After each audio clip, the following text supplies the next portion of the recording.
ಅಪ್ಪ ಮೊದಲು ಹುಡುಗನ ಹುಡುಕಿ ಮದುವೆ ಮಾಡಿ ಕಳಿಸಿ ಇವಳನ್ನು. ಹಲೋ ಬ್ರದರ್, ನನ್ನ ಮದುವೆ ಯೋಚನೆ ಬಿಟ್ಟು ನಿನ್ನ ಮದುವೆ ಬಗ್ಗೆ ಮಾತಾಡು. ನಿನ್ನ ಪ್ರೀತಿ ಕೈಬಿಟ್ಟು ಹೋದರೆ ಆಮೇಲೆ ನಿನಗೆ ಕಷ್ಟ. ತಿಳಿಯದೆ ದುಡುಕಿ ಮಾತಾಡಿ ತಪ್ಪಾಯಿತು ಅಂತ ನಾಲಿಗೆ ಕಚ್ಚಿಕೊಂಡಳು ಇಂಚರ. ಪ್ರೀತಿನಾ? ಗಂಡ ಹೆಂಡತಿ ಇಬ್ಬರು ಆಶ್ಚರ್ಯದಿಂದ ಕೇಳಿದರು. ಅದು ಅಪ್ಪ ಅಂತ ತಡವರಿಸಿದಳು ಇಂಚರ. ಕಾರ್ತಿಕ್, ಏನು ವಿಷಯ, ಏನು ಅಂತ ಸರಿಯಾಗಿ ಹೇಳು ಅಂದರು ಸದಾನಂದ್. ಅಪ್ಪ, ಅದು ನಾನು ಒಂದು ಹುಡುಗಿನ ಲವ್ ಮಾಡ್ತಿದ್ದೀನಿ. ಇವಾಗ ಅವರ ಮನೆಯಲ್ಲಿ ಮದುವೆ ಮಾಡೋಕ್ಕೆ ಗಂಡು ನೋಡ್ತಿದ್ದಾರೆ. ಯಾರು ಹುಡುಗಿ? ಸ್ವಲ್ಪ ಗಂಭೀರವಾಗಿ ಕೇಳಿದರು. ಕೀರ್ತನ ಅಪ್ಪ, ಇಬ್ಬನಿ ಇಂಚರ ಫ್ರೆಂಡ್, ನಿಮಗೂ ಗೊತ್ತು. ಅಯ್ಯೋ, ನಿನಗೇನೋ ಬಂದಿರೋದು ದೊಡ್ಡ ರೋಗ. ಅವಳು ಬೇರೆ ಜಾತಿ, ಅವಳನ್ನು ಇಷ್ಟಪಡ್ತಿದ್ದೀಯಾ? ಬೇರೆ ಯಾರು ನಮ್ಮಲ್ಲಿ ಹುಡುಗಿರು ಸಿಗ್ಲಿಲ್ವ ನಿಂಗೆ? ಹೇಮಾವತಿ ಜೋರಾಗಿ ಕೇಳಿದಾಗ, ಅಮ್ಮ ಪ್ಲೀಸ್, ಜಾತಿ ಅಂತಸ್ತು ನೋಡಿ ಹುಟ್ಟೋದಿಲ್ಲ ಪ್ರೀತಿ. ಮುಚ್ಚೆ ಬಾಯಿ. ನಾನು ಕಳೆದಿರೋದ್ರಲ್ಲಿ ಕಾಲು ಭಾಗ ವಯಸ್ಸು ಕಳೆದಿಲ್ಲ. ನನಗೆ ಹೇಳೋಕೆ ಬರ್ತಾಳೆ. ನೋಡು ಕಾರ್ತಿ, ಈ ಲವ್ವು ಗಿವ್ವು ಎಲ್ಲ ಬಿಟ್ಟು ನಾವು ನೋಡಿದ ಹುಡುಗಿನ ಮದುವೆ ಮಾಡ್ಕೊ. ನೀನು ಬೇರೆದ್ರಲ್ಲಿ ಮದುವೆ ಆದ್ರೆ, ನೀನು ಮದುವೆ ಆಗದೆ ಇರೋ ನಿನ್ನ ತಂಗಿಯರು ಇದ್ದಾರೆ, ಮುಂದೆ ಅವರಿಗೆ ಅದರಿಂದ ತೊಂದರೆ ಆಗುತ್ತೆ. ಸುಮ್ಮನೆ ಅದೆಲ್ಲ ಬಿಟ್ಟು ನೆಟ್ಟಗೆ ಇರೋದು ನೋಡು. ಅಮ್ಮ ಪ್ಲೀಸ್, ಜಾತಿ ತೋರಿಸಿ ನಮ್ಮನ್ನು ದೂರ ಮಾಡಿಬಿಡಿ. ನಾನು ಅವಳನ್ನು ತುಂಬ ಪ್ರೀತಿ ಮಾಡ್ತಿದ್ದೀನಿ. ಅಪ್ಪ ಪ್ಲೀಸ್, ನೀವಾದರೂ ಹೇಳಿ. ನಿಮ್ಮ ಅಮ್ಮ ಹೇಳಿದ್ದು ಸರಿ ಇದೆ ಕಾರ್ತಿ. ನೀನು ಈ ಮನೆಗೆ ದೊಡ್ಡ ಮಗ. ನೀನೇ ತಪ್ಪು ಮಾಡಿದರೆ ನೋಡಿದವರು ಏನಂತಾರೆ ಹೇಳು? ಅಲ್ಲದೆ ಇವನ ತಂಗಿಯರು ಹೇಗೋ ಅಂತ ಅವರ ಮದುವೆಗೆ ತೊಂದರೆ ಆದರೆ ಏನು ಮಾಡ್ತೀಯಾ? ಅಪ್ಪ, ಕೀರ್ತಿ ಅವರ ಮನೆಗೆ ಹೋಗಿ ಮಾತಾಡೋಣ. ಇವರು ಇಬ್ಬರ ಮದುವೆ ಆದಮೇಲೆ ನಮ್ಮ ಮದುವೆ ಮಾಡಿ ಆದರೆ ಒಪ್ಪಿಕೊಳ್ಳಿ ಪ್ಲೀಸ್. ಕಾರ್ತಿಕ್, ಅದೆಲ್ಲ ಬಿಟ್ಟು ಮನೆ ಮರ್ಯಾದೆಗೆ ಕಡೆ ಗಮನ ಕೊಡು. ಅಪ್ಪ ಪ್ಲೀಸ್, ನಮ್ಮನ್ನು ತೋರಿಸಿ ಅಣ್ಣನ ಪ್ರೀತಿನ ದೂರ ಮಾಡಿಬಿಡಿ. ಹೌದು ಚಿಕ್ಕು, ಪಾಪ ಅಣ್ಣ ಕೀರ್ತಿನ ತುಂಬ ಪ್ರೀತಿ ಮಾಡ್ತಿದ್ದಾನೆ. ಅವಳು ಅಷ್ಟೇ, ಅಣ್ಣ ಇಲ್ಲದೆ ಬದುಕಲ್ಲ. ಪ್ಲೀಸ್ ಚಿಕ್ಕು, ನೀವೇ ಹೀಗೆ ಹೇಳಿದರೆ ಪಾಪ ಅಣ್ಣ ಏನು ಮಾಡಬೇಕು? ನೀವು ನಮಗೆ ಬುದ್ಧಿ ಹೇಳುವಷ್ಟು ದೊಡ್ಡವರಾಗಿದ್ದೀರಾ? ಇನ್ನು ನಿಮ್ಮನ್ನು ನಾನು ಚಿಕ್ಕ ಮಕ್ಕಳು ಅಂತ ಅಂದ್ಕೊಂಡಿದ್ದೆ ಅಂದರು ಇಬ್ಬರು ಹೆಣ್ಣು ಮಕ್ಕಳನ್ನು ನೋಡುತ್ತಾ. ಅಪ್ಪ, ನೀನು ಈ ಸೀರಿಯಲ್ ಅಪ್ಪಗಳ ಥರ ಡೈಲಾಗ್ ಹೊಡಿಬೇಡ. ನಮ್ಮನ್ನು ಮದುವೆ ಆಗೋನು ನಾವು ಹೇಗೆ ಇದ್ದರೂ ಮದುವೆ ಆಗ್ತಾನೆ, ಅಲ್ಲದೆ ಹೊರಗಿನವರು ಅನ್ನೋರು ನಾವು ಹೇಗಿದ್ದರು ಅಂತಾರೆ. ಅದಕ್ಕೆಲ್ಲ ತಲೆಕೆಡಿಸಿಕೊಂಡರೆ ಹೇಗೆ? ನೀವು ನಿಮ್ಮ ಮಗನ ಬಗ್ಗೆ ಯೋಚನೆ ಮಾಡಿಪ್ಪ. ಸ್ವಲ್ಪ ಸುಮ್ಮನೆ ಇರು ಇಂಚರ. ನಿಮ್ಮ ಅಪ್ಪಗೆ ಹೆದರು ಮಾತಾಡ್ತೀಯಾ? ಇಂಚರಾಗಿ ಗದರಿದರು ಅವಳ ಅಮ್ಮ. ಹಲೋ ಮಾತೃಶ್ರೀ, ನಾನು ಹೇಳೋದು ನೀನು ಸ್ವಲ್ಪ ಅರ್ಥ ಮಾಡ್ಕೊ. ನೀನು ಜಾತಿ ಅಂತ ಹೇಳಿ ಮದುವೆ ಬೇಡ ಅಂದರೆ ಅಣ್ಣ ಏನಾಗ್ತಾನೆ ಅಂತ ಗೊತ್ತಾ? ಅಂದಾಗ ಎಲ್ಲರೂ ಇಂಚರ ಮುಖವನ್ನೇ ನೋಡುತ್ತಿದ್ದರು. ಅವಳು ಬೇರೆ ಕಡೆ ಮದುವೆ ಆಗಿ ಹೋಗ್ತಾಳೆ. ಆಮೇಲೆ ಇವನು ಗಡ್ಡ ಬಿಡ್ತಾನೆ, ಕುಡಿತಾನೆ, ಸಿಗರೇಟ್ ಸೇರ್ತಾನೆ, ಕೆಲಸ ಬಿಟ್ಟು ಬೀದಿ ಬೀದಿ ಸುತ್ತಿ ಕುಡಿದು ಯಾವುದಾದರೂ ಮೋರೆ ಹತ್ರ ಬೀಳ್ತಾನೆ. ಇಲ್ಲ ನೀವು ಮದುವೆಗೆ ಒಪ್ತಿಲ್ಲ ಅಂತ ಯಾವುದಾದರೂ ಹಿಮಾಲಯ ಪರ್ವತಕ್ಕೆ ಹೋಗಿ ಸನ್ಯಾಸಿ ಆದರೆ ಏನು ಮಾಡ್ತೀರಾ? ಆವಾಗ ಅವನ ಕಾಲಿಗೆ ಬಿದ್ದು ಆಶೀರ್ವಾದ ತಗೋಬೇಕು ಅಷ್ಟೆ. ಆವಾಗ ಏನು ಮಾಡೋಕ್ಕೆ ಆಗಲ್ಲ. ಇಲ್ಲ, ಎಲ್ಲರ ಮೇಲೆ ಬೇಜಾರು ಮಾಡಿಕೊಂಡು ಸೂಸೈಡ್ ಮಾಡಿಕೊಂಡ್ರೆ ಆವಾಗ ಏನು ಮಾಡ್ತೀರಾ? ನಿನ್ನ ಜಾತಿಯವರು ಬಂದು ಅವನ ಪ್ರಾಣ ವಾಪಸ್ ಕೊಡ್ತಾರಾ? ಇಂಚರ, ನೀನು ಏನೇನೋ ಮಾತಾಡ್ಬೇಡ, ಬಾಯಿ ಮುಚ್ಚು ಸಾಕು. ನಾನು ಏನೇನು ಹೇಳ್ತಿಲ್ಲ, ಇರೋದೇ ಹೇಳ್ತಿರೋದು. ಇವಾಗೆಲ್ಲ ಇದೇ ನಡೀತಿರೋದು. ನೀನೇ ನೋಡು ಏನು ಮಾಡ್ತೀಯಾ ಅಂತ. ನೀನು ಏನಂದ್ರು ನಾನು ಈ ಮದುವೆಗೆ ಒಪ್ಪೋದಿಲ್ಲ. ನೋಡು ಕಾರ್ತಿ, ನೀನು ಮಾಡೋ ನಿರ್ಧಾರದಿಂದ ಇಂಚರ ಮದುವೆಗೆ ಏನಾದರೂ ತೊಂದರೆ ಆದರೆ ನಿನ್ನ ಈ ಜನ್ಮದಲ್ಲಿ ನಾನು ಮಾತನಾಡಿಸಲ್ಲ, ಅಷ್ಟೇ ನೆನ್ಪಿಟ್ಕೊ. ಮಗನಿಗೆ ಹೇಳಿದರು ಹೇಮಾವತಿ. ಕಾರ್ತಿಕ್ ಎಲ್ಲ ಮರೆತು ಮನೆ ಬಗ್ಗೆ ಯೋಚನೆ ಮಾಡು. ನಿಂಗೆ ತಕ್ಕನಾದ ಜೋಡಿ ನೋಡಿ ಹುಡುಕಿ ಮದುವೆ ಮಾಡೋದು ನನ್ನ ಜವಾಬ್ದಾರಿ. ಇಲ್ಲ, ನಿನ್ನಿಷ್ಟ, ನನ್ನ ಏನೂ ಕೇಳಬೇಡ. ನಮಗೆ ಮಗನೇ ಇಲ್ಲ ಅಂದ್ಕೊಂಡು ಸುಮ್ಮನೆ ಆಗ್ತೀವಿ. ಸರಿಯಪ್ಪ, ನೀವು ಹೇಳ್ದಂಗೆ ಆಗಲಿ. ಎಲ್ಲ ಮರೀತೀನಿ. ತುಂಬ ತ್ರಾಸವಾಗಿ ಹೇಳಿದವನ ಕಣ್ಣುಗಳು ತುಂಬಿ ಬಂದಿದ್ದವು. ಅಲ್ಲಿ ನಿಲ್ಲದೆ ಸೀದಾ ರೂಮ್ ಕಡೆ ನಡೆದಿದ್ದ. ಅಪ್ಪ, ಅವನ ಪ್ರೀತಿನ ನೀವು ಅರ್ಥ ಮಾಡಿಕೊಳ್ಳಲಿಲ್ಲ. ಅಮ್ಮನ ಥರ ಮಾತಾಡಿ ಅವನಿಗೆ ತುಂಬ ನೋವು ಮಾಡಿದ್ರೆ. ಇಂಚರ ಅಣ್ಣನ ನೋವು ಕಂಡು ನುಡಿದರೆ, ಚಿಕ್ಕು, ನಿಮಗೆ ಹೇಳುವಷ್ಟು ನಾವು ದೊಡ್ಡವರು ಅಲ್ಲ. ಆದರೂ ಒಂದು ಮಾತು, ಅಣ್ಣ ಕೀರ್ತಿ ಇಲ್ಲದೆ ಇರೋಕೆ ತುಂಬ ಕಷ್ಟಪಡ್ತಾನೆ. ಇಂಚರ ಹೇಳಿದ್ರಲ್ಲಿ ಯಾವುದಾದರೂ ಒಂದಾದರೂ ನಿಜ ಹಾಗೆ ಆಗುತ್ತೆ. ಮನೆ ಮರ್ಯಾದೆ ಅಂತ ಅಣ್ಣಗೆ ನೋವು ಆದರೆ ನಮಗೂ ನೋವಾಗುತ್ತೆ ಚಿಕ್ಕು. ಪ್ಲೀಸ್, ಅವನಿಗೆ ಅವನ ಪ್ರೀತಿ ಕೊಡಿಸಿ. ನಿಂದು ಏನೇ ಇವಾಗ? ಅವನು ಅದು ಯಾವಳನ್ನು ಮದುವೆ ಆದರೆ ನನ್ನ ಮಗಳಿಗೆ ಮುಂದೆ ತೊಂದರೆ ಆಗುತ್ತೆ ಗೊತ್ತಾ? ನೀನೇ ಅವನಿಗೆ ಏನಾದರೂ ಹೇಳಿ ತಲೆ ಕೆಡಿಸಿರ್ತೀಯ. ಅವಳು ಎಷ್ಟೇ ಆದರೂ ನಿನ್ನ ಫ್ರೆಂಡು ಅಂದರೆ ಇದೆಲ್ಲ ನಿಂದೇ ಪ್ಲ್ಯಾನ್ ಅನಿಸುತ್ತೆ. ನಿಂಗೆ ಜಾತಿ ಬಿಟ್ಟರೆ ಏನು ಅನಿಸದೇ ಇರಬಹುದು. ಆದರೆ ಏನೇ ಆದರೂ ಮರ್ಯಾದೆನೇ ಹೋದರೂ ನೀನು ಕೇಳೋರು ಇಲ್ಲ. ಆದರೆ ನನ್ನ ಮಕ್ಕಳ ತಂಟೆಗೆ ಬರಬೇಡ ತಿಳ್ಕೊ. ಅವರ ಜೀವನ ಹಾಳು ಮಾಡೋಕೆ ನೋಡಬೇಡ. ತೆಪ್ಪಗೆ ನಿನ್ನ ಕೆಲಸ ನೋಡಿಕೊಂಡು ಇರೋದು ಕಲಿ. ಹೇಮಾವತಿ ಹೇಳಿದಾಗ ಇಬ್ಬನಿ ಬೇಸರದಿಂದ ರೂಮ್ ಸೇರಿದಳು. ನಿಂಗಿವಾಗ ಸಮಾಧಾನ ಆಯ್ತಾ? ಮೊದಲು ನನಗೆ ಬೈದೆ, ಆಮೇಲೆ ಅಣ್ಣ. ಇವಾಗ ಇಬ್ಬನೇ ಅಂತೂ ಯಾರಿಗಾದರೂ ಏನಾದರೂ ಅನ್ನದೇ ಇದ್ದರೆ ನಿನಗೆ ಸಮಾಧಾನ ಆಗಲ್ಲ ಅಲ್ವಾ? ಅಪ್ಪ, ಅದು ಏನು ಅಂತ ನಿನ್ನ ಹೆಂಡತಿ ಜೊತೆ ಇಷ್ಟು ವರ್ಷದಿಂದ ಜೀವನ ಮಾಡ್ತಿದ್ದೀಯೋ. ನೀನು ದೊಡ್ಡವರೇ, ಇಷ್ಟು ಮಕ್ಕಳಿಗೆ ಏನೋ ಬೇಕು ಅಂತ ಕೇಳೋದೇ ಇಲ್ಲ. ನಿಮ್ಮದೇ ನಡೀಬೇಕು, ಏನಾದರೂ ಮಾಡ್ಕೊಳ್ಳಿ ಅಂದು ಅವಳು ಬೇಜಾರಿನಿಂದ ರೂಮ್ ಸೇರಿದಳು. ನೋಡಿ, ನಿಮ್ಮಗ ಅಂತ ಮಾತನಾಡಲು ಬಾಯಿ ತೆರೆದ ಹೇಮಾವತಿಯವರಿಗೆ ಹಂಗೆ ಅಡ್ಡ ತೋರಿಸುತ್ತಾ ಮಾತು ಸಾಕು ಅನ್ನುವಂತೆ ಹೇಳಿ ಹೊರಗೆ ನಡೆದರು ಸದಾನಂದ್. ರೂಮ್ನಲ್ಲಿ ಕುಳಿತಿದ್ದ ಕಾರ್ತಿ, ಅವನ ದುಃಖ ಅರಿತ ಅವನ ತಂಗಿಯರು ಇಬ್ಬರು ಅವನ ಅಕ್ಕಪಕ್ಕ ಕುಳಿತು ಅವನಿಗೆ ಸಮಾಧಾನ ಮಾಡುತ್ತಿದ್ದರು. ಅಣ್ಣ, ನೀನು ಬೇಜಾರು ಮಾಡ್ಕೊಂಬೇಡ. ಅಪ್ಪನ ಎಲ್ಲ ಸೇರಿ ಒಪ್ಪಿಸೋಣ. ಪ್ಲೀಸ್, ನೀನು ಅಳಬೇಡ. ಅಣ್ಣ, ನೀನು ಈ ಥರ ಇದ್ದರೆ ನಮಗೆ ನಿಜವಾಗಲೂ ನೋವಾಗುತ್ತೆ. ಪ್ಲೀಸ್ ನೊಂದ್ಕೊಂಬೇಡ ಅಣ್ಣ. ಇಲ್ಲಮ್ಮ. ಅವನು ಏನೊಂದು ಹೇಳದೆ ಸುಮ್ಮನೆ ಕುಳಿತ. ಮುಂದೇನು ಅಂತ ಯೋಚಿಸುತ್ತಾ ಇಬ್ಬರು ಅವನ ಬಗ್ಗೆ ತಲೆ ಕೆಡಿಸಿಕೊಂಡಿದ್ದರು. ನೀವು ಬೇಜಾರಾಗಬೇಡಿ. ಅವಳನ್ನು ಮರೆಯೋದೇ ನನಗೆ ಹೀರೋ ದಾರಿ. ಅಣ್ಣ, ಅವನ ನೋವು ಅರ್ಥ ಆಗಿತ್ತು ಇಬ್ಬರಿಗೂ. ಅವರು ಕಣ್ಣುಗಳನ್ನು ತುಂಬಿಕೊಂಡು ಅವನನ್ನು ನೋಡುತ್ತಾ, ಅಣ್ಣ, ಓಡೋಗಿ ದೇವಸ್ಥಾನದಲ್ಲಿ ಮದುವೆ ಆಗು. ಇಲ್ಲಮ್ಮ. ಅಮ್ಮ ಹೇಳಿದ್ದು ಕೇಳಿಸ್ಕೊಂಡ್ರಿ ತಾನೆ? ನಾನು ಆ ಥರ ಮಾಡಿದರೆ ನಿಮ್ಮ ಫ್ಯೂಚರ್ಗೆ ತೊಂದರೆ ಆಗುತ್ತೆ ಅಂತ ಹೇಳಿ ತನ್ನ ಕಣ್ಣುಗಳನ್ನು ಒರೆಸಿಕೊಂಡಾಗ ಏನು ಹೇಳಬೇಕೆಂದು ತಿಳಿಯದೆ ಬೇಸರಿಸಿ ಕುಳಿತರು ಇಬ್ಬರು. ಇಂಚರ ಕಾರ್ತಿ, ಬನ್ನಿ ಊಟ ಮಾಡಿ ಅಂದರು ಹೇಮಾವತಿ. ಕಾರ್ತಿ ರೂಮ್ ಬಾಗಿಲಿಗೆ ಬಂದು, ನನಗೆ ಬೇಡ, ಹೊಟ್ಟೆ ಹಸಿವಿಲ್ಲ. ಇವಾಗ ನಾವು ಹೇಳೋದು ನಿಮಗೆ ಬೇಜಾರು ಮಾಡಬಹುದು, ನೋವು ನೀಡಬಹುದು. ಆದರೆ ಮುಂದೆ ನಿಮಗೆ ಗೊತ್ತಾಗುತ್ತೆ ನಾವು ಹೇಳಿದ್ದು ಸರಿ ಅಂತ. ಊಟ ಬಿಡಬೇಡ, ಬನ್ನಿ ಊಟ ಮಾಡಿ ಎಲ್ಲ. ನನಗೆ ಬೇಡ, ಬಲವಂತ ಮಾಡಬೇಡ. ಕಾರ್ತಿ ತನ್ನ ಅಮ್ಮನ ಮುಖ ನೋಡದೆ ಹೇಳಿದ. ಸರಿ, ನಿನ್ನಿಷ್ಟ. ಒಂದು ದಿನ ಉಪವಾಸ ಮಲ್ಕೊಂಡ್ರೆ ನಿನಗೆ ಬುದ್ಧಿ ಬರುತ್ತೆ. ಇಂಚರ, ನೀನು ಬರ್ತೀಯಾ ಇಲ್ವಾ ಅಂದಾಗ ಅವಳು ನಂಗೂ ಬೇಡ ಅಂದು ಅವನ ಭುಜಕ್ಕೆ ಹೊರಗಿದ್ದಳು. ನಿಂಗೇನು ಸ್ಪೆಷಲ್ ಆಗಿ ಹೇಳ್ಬೇಕಾ, ಬಂದು ತಿನ್ನು ಅಂತ. ಇಬ್ಬನಿ ಮುಖ ನೋಡಿ ಹೇಳಿ ಕೆಳಗೆ ಹೋದರು. ಅವಳು ಏನೂ ಹೇಳದೆ ಅವರಿಂತೆ ಕೆಳಗೆ ನಡೆದಾಗ ಇಬ್ಬರು ಇಬ್ಬನೇನು ನೋಡುತ್ತಿದ್ದರು. ಕೆಳಗೆ ಹೋದವಳೆ ಒಂದು ತಟ್ಟೆಯಲ್ಲಿ ಅನ್ನ ಸಾರು ಬಡಿಸಿಕೊಂಡು ಒಂದು ಲೋಟ ನೀರು ಹಿಡಿದು ಮೇಲೆ ಬಂದಾಗ ಅವಳ ಮುಖ ನೋಡಿದರು ಇಬ್ಬರು ಅರ್ಥವಾಗದೆ. ಕಾರ್ತಿ ಪಕ್ಕ ಬಂದು ಕುಳಿತವಳೆ, ನಿನ್ನ ಪ್ರೀತಿನ ಉಳಿಸಿಕೊಳ್ಳೋಕೆ ಯೋಚನೆ ಮಾಡಬೇಕು. ಯೋಚಿಸೋಕೆ ಶಕ್ತಿ ಬೇಕು. ಶಕ್ತಿ ಬೇಕು ಅಂದರೆ ನೀನು ಊಟ ಮಾಡಬೇಕು ಅಲ್ವಾ ಅಣ್ಣ? ಯಾವಾಗಲೂ ನೀನು ನನಗೆ ತಿನ್ನಿಸ್ತಿದ್ದೆ, ಇವತ್ತು ನಾನು ನಿನಗೆ ತಿನ್ನಿಸ್ತೀನಿ. ಎಲ್ಲಿ ಮಾಡು ಅಂದಾಗ ಕಣ್ಣಲ್ಲಿ ನೀರು ತುಂಬಿಕೊಂಡು ಅವಳನ್ನೇ ನೋಡುತ್ತಾ ಬಾಯಿ ತೆರೆದಿದ್ದ. ಅವನಿಗೆ ತುತ್ತಿಟ್ಟ. ಅಣ್ಣ, ನಮಗೆ ಏನು ಸಿಗಬೇಕು ಅಂತ ಇರುತ್ತೋ ಅದೇ ಸಿಗೋದು ಅಲ್ವಾ? ಜಾಸ್ತಿ ನೋವು ಮಾಡ್ಕೊಂಬೇಡ, ಎಲ್ಲ ಸರಿ ಹೋಗುತ್ತೆ ಅಂತ ಅವನಿಗೆ ಸ್ವಲ್ಪ ಊಟ ಮಾಡಿಸಿದಾಗ ಇಬ್ಬನಿ ನಂಗೆ ಅಂದಳು ಇಂಚರ. ಅವಳಿಗೆ 2 ತುತ್ತು ತಿನ್ನಿಸಿದಾಗ ತಟ್ಟೆ ಖಾಲಿಯಾಗಿತ್ತು. ನೀನು ಊಟ ಮಾಡಲ್ವ ಪುಟ್ಟ? ನಿಂಗೆ ಇನ್ನೂ ಸ್ವಲ್ಪ ಬೇಕಾ, ಹಾಕ್ಕೊಂಡು ಬರಲಾ ಅಣ್ಣ ಅಂದಳು. ಕೊಡು, ನಾನು ಹಾಕ್ಕೊಂಡು ಬರ್ತೀನಿ ಅಂದ ಇಂಚರ ತಟ್ಟೆ ಪಡೆದು ಕೆಳಗೆ ಹೋದಳು. ಇಬ್ಬನೇನು ನೋಡುತ್ತಿದ್ದ ಕಾರ್ತಿ ಅವಳ ಕೈಗಳನ್ನು ಹಿಡಿದುಕೊಂಡು ಕಣ್ಣಿಗೆ ಹೊತ್ತಿಕೊಂಡವನೇ ಅವಳನ್ನು ನೋಡುತ್ತಾ, ನನಗೆ ಮುಂದಿನ ಜನ್ಮ ಅಂತ ಇದ್ದರೆ ನನ್ನ ತಾಯಿಯಾಗಿ ಬಾ ಪುಟ್ಟ ಅಂದಿದ್ದ ಕಣ್ಣು ತುಂಬಿಕೊಂಡು.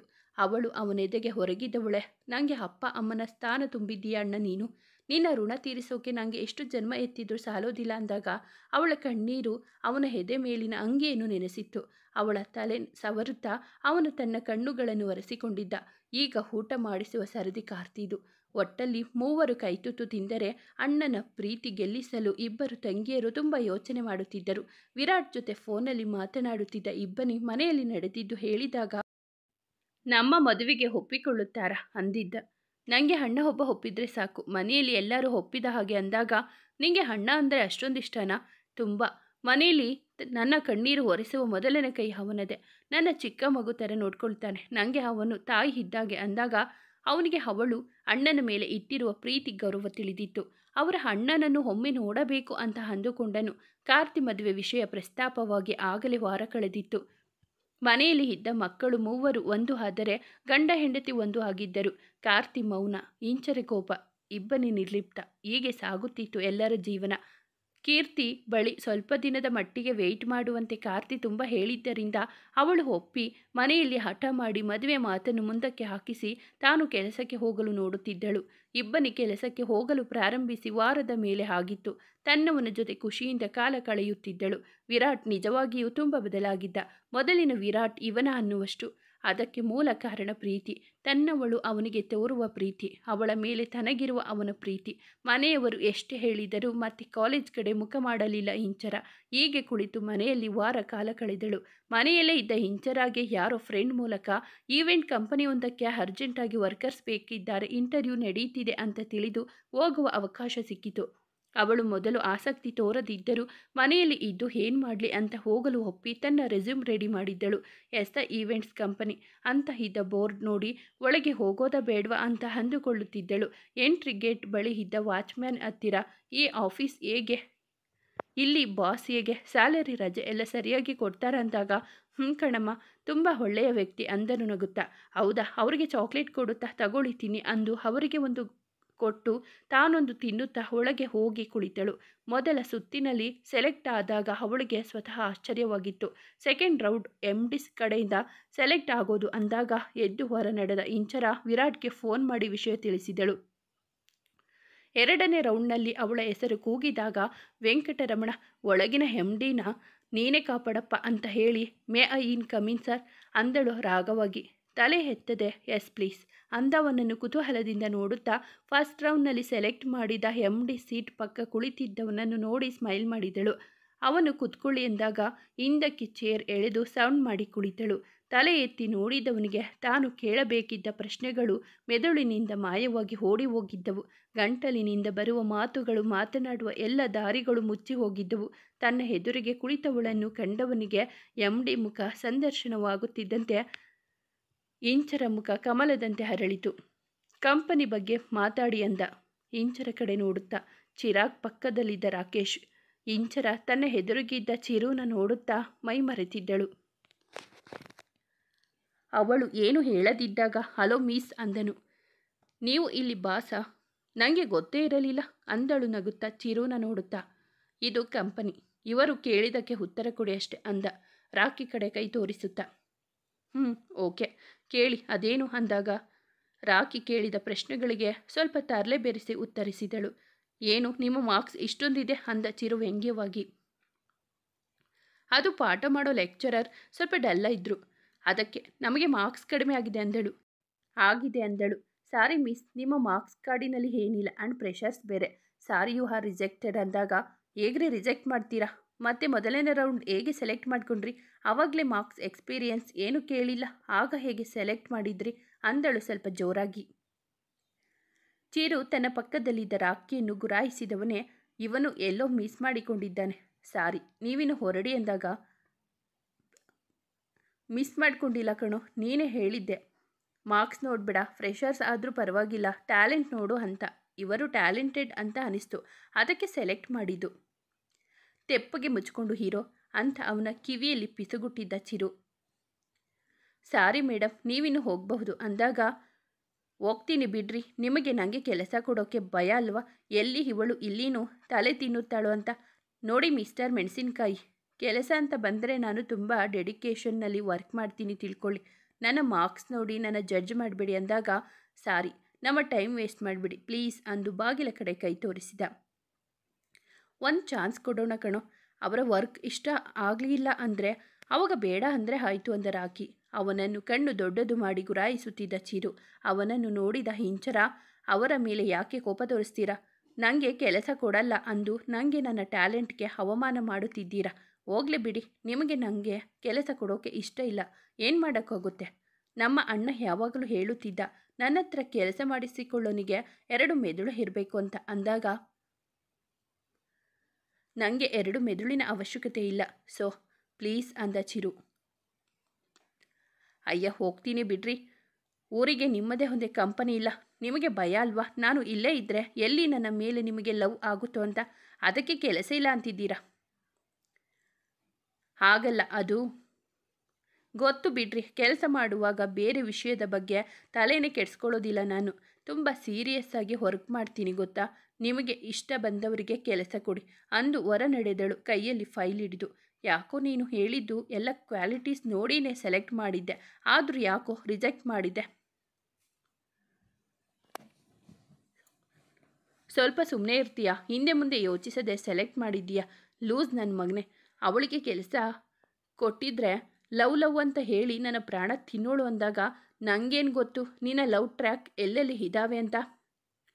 ಮುಚ್ಕೊಂಡು ಹೀರೋ, ನನ್ನ ಲವ್ ಟ್ರ್ಯಾಕ್ ಅಲ್ಲ, ಅದು ತಲೆ ತಿನ್ನೋ ಟ್ರ್ಯಾಕ್ ಅಲ್ಲ, ಕ್ರ್ಯಾಕ್. ದೊಡ್ಡ ಮೆಂಟಲ್ ಅನ್ನುತ್ತಿದ್ದಾಗ ಬಾಗಿಲನ್ನು ಜೋರಾಗಿ ತಳ್ಳಿ ಒಳಗೆ ಬಂದಳು ಇಂಚರ. ಮತ್ತೆ ಯಾಕೆ ಬಂದ್ರಿ ನೀವು? ನನ್ನ ಫೋನ್ ಆ್ಯಂಡ್ ಬ್ಯಾಗ್ ಅಂದು ಅದನ್ನು ತೆಗೆದುಕೊಳ್ಳುತ್ತಾ ಚಿರುನ ಗುರಾಯಿಸಿದಳು ಇಂಚರ. ನಾನು ನಿಮ್ಮನ್ನು ಪ್ರೀತಿ ಮಾಡ್ತಿರೋದು ನಿಮಗೆ ತೊಂದರೆ ಅಂತ ಅನಿಸ್ತಿದ್ಯಾ? ನಾನು ಮೆಂಟಲ್ ಥರ ಕಾಣ್ತಿದ್ದೀನಾ? ನಾನು ಇಲ್ಲಿ ಇದ್ದರೆ ನಿಮಗೆ ತೊಂದರೆ ಅಂತ ಅಲ್ವಾ? ಕೆಲಸ ಇಲ್ಲ ಅಂತಿರೋದು, ಕೆಲಸ ಕೊಟ್ಟು ನೋಡು ನಾನು ಹೇಗೆ ಇರ್ತೀನಿ ಅಂತ, ಆಗ ನಿಮಗೆ ಗೊತ್ತಾಗುತ್ತೆ. ನನ್ನ ಪ್ರೀತಿನ ಅಡ್ಡ ಇಟ್ಕೊಂಡು ನನಗೆ ಅವಮಾನ ಮಾಡ್ತೀರಾ? ನಿಮಗೆ ಹೇಗೆ ಗೊತ್ತಾಗಬೇಕು ಪ್ರೀತಿ ಬೆಲೆ? ಕೆಲಸ ಇಲ್ಲ ಅಂದರೆ ಬೇಡ, ಬೇರೆ ಕಡೆ ನೋಡ್ಕೊಳ್ತೇನೆ. ನಿಮಗೆ ಏನು ಗೊತ್ತು ನನ್ನ ಕಷ್ಟ? ಮನೆಯಲ್ಲಿ ಎಲ್ಲ ಈ ಕೆಲಸ ಸಿಗುತ್ತೆ ಅಂತ ಖುಷಿಯಾಗಿದ್ದರು, ಆದರೆ ನೀವು ಛೆ ಅಂತ ಅಳುತ್ತ ಕಣ್ಣಲ್ಲಿ ಇಲ್ಲದ ಕಣ್ಣೀರನ್ನು ಒರೆಸಿಕೊಂಡಳು. ಅವಳ ಮಾತು ಚಿರುಗೆ ನೋವು ಮೂಡಿತು. ಸಾರಿ ನಿಮಗೆ ತೊಂದರೆ ಕೊಟ್ಟಿದ್ದಕ್ಕೆ, ಇನ್ಮೇಲೆ ಲವ್ ಅಂತ ಎಲ್ಲ ಹಿಂದೆ ಬರಲ್ಲ ಬಿಡಿ ಅಂತ ಅಳುವವಳಂತೆ ಮಾಡಿದಾಗ ಚಿರು, ರಾಕಿ ಇಬ್ಬರು ಮುಖ ಮುಖ ನೋಡಿಕೊಂಡರು. ನಿಮಗೆ ಯಾರು ಇಷ್ಟನೋ ಅವರಿಗೆ ಕೆಲಸ ಕೊಡಿ. ನಿಮಗೆ ಒಂದು ದೊಡ್ಡ ನಮಸ್ಕಾರ. ನಮ್ಮ ಮನೆಗೆ ಇವಾಗ ಹೋಗಿ ಏನು ಹೇಳೋದು? ಅಪ್ಪ ಅಮ್ಮ ಎಷ್ಟು ಆಸೆ ಇಟ್ಕೊಂಡಿದ್ರು, ಛೆ ಅಂತ ಅಳುತ್ತಾ ಹೊರಗೆ ಬಂದಳು. ಪಾಪ ಹುಡುಗಿ, ಅದೇನು ಕಷ್ಟ ಇತ್ತೋ ಏನೋ, ಸುಮ್ಮನೆ ದುಡುಕಿದೆ ಚಿರು ನೀನು. ಒಂದು ಚಾನ್ಸ್ ಕೊಟ್ಟಿದ್ರೆ ಆಗೋದು ಅಂದ ರಾಕಿ. ನನಗೂ ಹಾಗೆ ಅನ್ನಿಸ್ತಿದೆ, ಸರಿ ಕರಿ ಅವಳನ್ನು ಅಂದಾಗ ಎಷ್ಟು ನಾಟಕ ಆಡಿದ್ರು ಈ ಮೆಣಸಿನಕಾಯಿ ಮುಖದವನು ಒಪ್ಪಿಕೊಳ್ಳಲೇ ಇಲ್ಲ. ಛೆ ಅನ್ನುತ್ತಾ ಬರುತ್ತಿದ್ದ ಇಂಚರಾನ ನೋಡಿ ಹಲೋ ಮೀಸ್ ಅಂದ ಕರೆದ ರಾಕಿ. ಅವಳು ತಿರುಗಿ ನೋಡಿ ಏನು ಅಂದಳು. ಬನ್ನಿ ಅಂದಾಗ ಅಂತೂ ಮನಸ್ಸಲ್ಲಿ ಖುಷಿ ಪಟ್ಟವಳು ಅವರ ಇಬ್ಬರ ಬಳಿ ಬಂದು ಏನು ಹೇಳಿ ಅಂದಳು ಸಪ್ಪೆ ಮುಖ ಮಾಡಿ. ನಿಮಗೆ ಒಂದು ಚಾನ್ಸ್ ಕೊಡ್ತೀವಿ. ನೆಕ್ಸ್ಟ್ ಒಂದು ಈವೆಂಟ್ ಇದೆ, ಅದಕ್ಕೆ ಬೇರೆ ಮುಖ್ಯದವರ ಜೊತೆ ಸೇರಿ ನೀವು ಮಾಡೋ ವರ್ಕ್ ಮೇಲೆ ನಿಮ್ಮ ಜಾಬ್ ಡಿಸೈಡ್ ಆಗುತ್ತೆ ಅಂದಾಗ ಓಕೆ ನೋಡ್ತಾ ಇರಿ ನಾನು ಹೇಗೆ ವರ್ಕ್ ಮಾಡ್ತೀನಿ ಅಂತ ಅಂದಾಗ, ನೋಡಿ ಕೆಲಸ ಟೈಮಲ್ಲಿ ಬೇರೆ ಬೇರೆ ವಿಷಯದ ಬಗ್ಗೆ ಮಾತಾಡಿ ತೊಂದರೆ ಮಾಡೋ ಹಾಗಿಲ್ಲ ಅಂದ ಚಿರು. ನಿಮಗೆ ನನ್ನಿಂದ ಯಾವತ್ತೂ ತೊಂದರೆ ಆಗಲ್ಲ ಬಿಡಿ. ಗುಡ್ ಅಂದು ಅವಳ ಕೆಲಸದ ಬಗ್ಗೆ ವಿವರಿಸಿದಾಗ ಸ್ಯಾಲರಿ ಎಷ್ಟು ಅಂದಳು. ಹೊಸದಾಗಿ ಶುರು ಮಾಡಿರೋ ಕಂಪನಿ, ಸ್ಯಾಲರಿ ಜಾಸ್ತಿ ಎಕ್ಸ್ಪೆಕ್ಟ್ ಮಾಡಿಬಿಡಿ ಅಂದ ರಾಕಿ. ಅವನ ಮುಖ ನೋಡಿದ ಚಿರು. ಅವನು ಸುಮ್ಮನಾದಾಗ, ನೋಡಿ ಮೊದಲು ನಿಮ್ಮ ಜಾಬ್ ಪಕ್ಕ ಮಾಡ್ಕೊಳ್ಳಿ, ಆಮೇಲೆ ಸ್ಯಾಲರಿ ಎಲ್ಲ. ನೀವು ನಾಳೆ ಬನ್ನಿ ಅಂದಾಗ ಮೇಲಿದ್ದ ಇಂಚರ ಓಕೆ ನೀವು ತುಂಬ ಸ್ಟ್ರಿಕ್ಟ್ ಅಂತ ತೋರಿಸೋದೇನು ಬೇಡ.